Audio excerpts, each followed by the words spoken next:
l'originalité du texte, l'intérêt du texte. Pour faire ressortir cela, il faut faire très attention. Si on tombe dans des appréciations béantes, ça va ressembler à une sorte de connivence, une complaisance qui fait comme si vous connaissiez l'auteur, mais indépendamment de ça, comme si vous êtes en train de le noter. Voilà, son travail est bien, son travail est... Voilà, quand ce n'est pas bien dit, ça tombe dans le style de la causerie libérale, comme à bâton rompu. Ce n'est plus un commentaire en ce moment crédible, ce n'est plus un commentaire sérieux. C'est d'avoir un regard de recul. Voilà. L'analyse de ce texte nous met face effectivement à une problématique réelle de la société que l'auteur, je veux dire Norbert Zongo, touche du doigt avec un certain réalisme et une certaine pertinence qui peut interpeller les décideurs. Vous voyez, vous avez apprécié. Selon vous, en tout cas, vous pensez que le texte là, il est bien écrit, bien posé, etc. Et l'auteur le dit avec une certaine efficacité qui, de votre point de vue toujours, peut nécessiter, en tout cas peut déclencher le déclic chez le décideur, les décideurs, afin de prendre le dit problème à bras le corps. Donc vous voyez cette manière de dire. Je ne rentre pas dans le fait que l'auteur Norbert Zongo est véritablement un auteur engagé, qui est utile à la société, qui vraiment ne devrait pas, etc., etc. Ça, ce n'est plus faire ressortir l'intérêt du texte, mais ça envoie des jugements un peu trop affectueux. Le commentateur est un observateur neutre. Comme à partir d'une fenêtre, vous dites ce qui se passe dans un texte, vous dites ce que vous voyez simplement, vous interdisez de vous asseoir dans la peau de l'auteur ou dans le texte, n'est-ce pas, pour pouvoir en faire voilà, un retour. Voilà fondamentalement les étapes clés du commentaire composé, mais qui a la particularité de nécessiter une ouverture. Voilà pourquoi je vous disais, vous allez voir, on va codifier obligatoirement les trois parties quelque part. Quelque part, on va vous dire que c'est deux parties, mais en réalité, la deuxième partie est sous-entendue. Au fait, la partie qui va être lancée, soit l'élargissement ou l'ouverture. Donc, vous voyez, les méthodologies, sans vous peut-être dédouaner de certaines manières de travailler plus tard, ou en tout cas que vous faites, etc. Les méthodologies ont cette problématique-là aussi, voilà, cette difficulté-là d'être parfois, ce ne sont pas les mêmes personnes qui les écrivent, n'est-ce pas, au même moment. Voilà pourquoi parfois vous allez avoir l'impression de difficilement vous décider dans certains cas. La question de l'ouverture et de l'élargissement. C'était pour une efficacité de votre commentaire composé, faites toujours l'ouverture et l'élargissement. Parce que c'est une étape sensée. C'est-à-dire qu'il y a un but, c'est-à-dire un sens dans le commentaire composé à cause de la nature même du travail.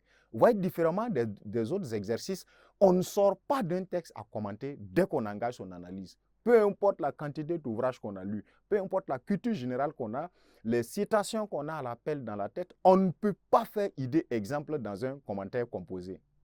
L'élargissement est la seule étape à laquelle on peut s'autoriser de sortir plus ou moins du texte. Donc vous voyez, nécessité méthodologique, on peut quand même se donner un peu d'oxygène dans l'analyse du texte, sortir faire un tour dehors et, n'est-ce pas, y revenir une dernière fois ou une bonne fois pour toutes. Voilà pourquoi la troisième étape que je note là, d'accord, l'ouverture ou encore l'élargissement. Voilà, l'élargissement. Voilà. Donc, l'élargissement ou l'ouverture va consister à quoi? C'est l'étape où on bascule le travail sous d'autres horizons. Simplement. C'est juste l'étape où on bascule le travail sur d'autres horizons, si bien qu'on va dire que c'est l'ouverture, n'est-ce pas, de l'analyse ou de l'étude, n'est-ce pas, à. Elle a dit sur, ça peut se dire, l'ouverture de l'analyse à d'autres horizons, aussi simple que ça, d'autres horizons. Voilà.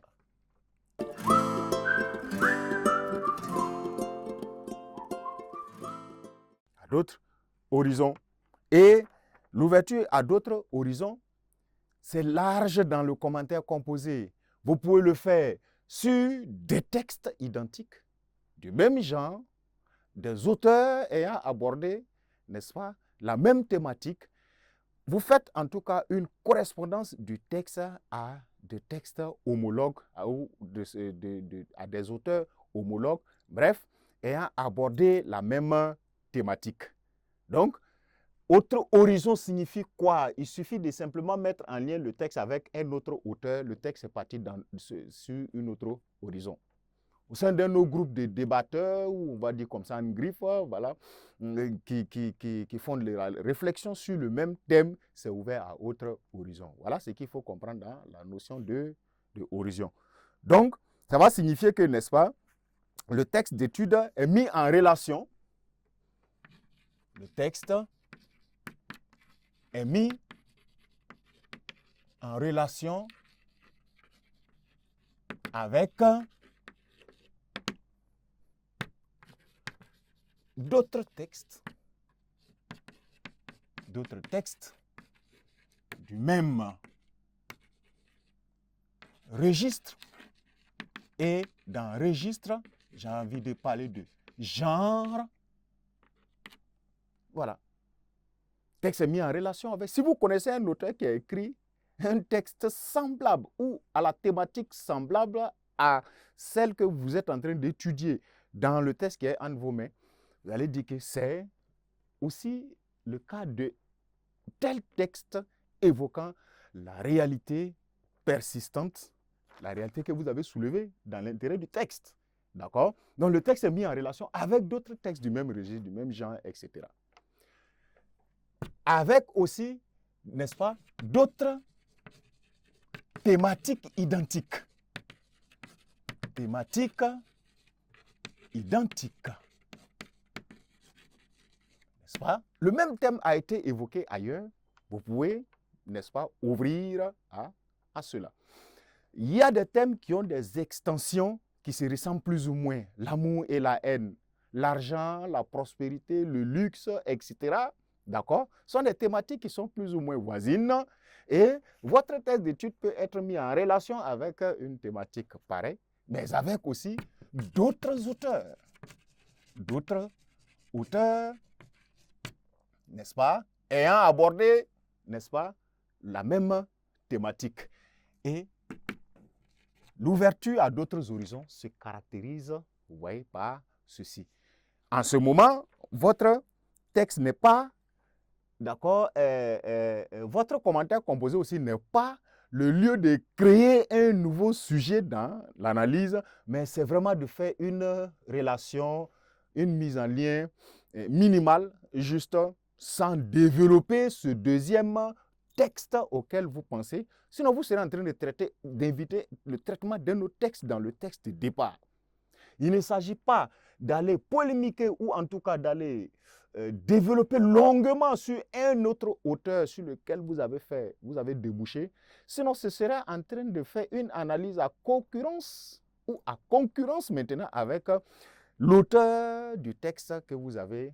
D'accord? Donc, il ne s'agira pas de prendre de développer en un point fini un nouvel autre auteur sur lequel ou sur qui vous avez débouché dans le cadre de votre analyse. Sinon, vous serez en train de développer le nouvel auteur là maintenant à concurrence avec celui dont vous étudiez le texte. Il s'agit simplement d'informer le correcteur, de faire comme si vous êtes en train de faire preuve d'une culture générale maintenant, d'une connaissance générale. C'est le seul endroit où c'est à la seule étape du commentaire composé où le commentateur est autorisé à sortir du texte qu'il étudie.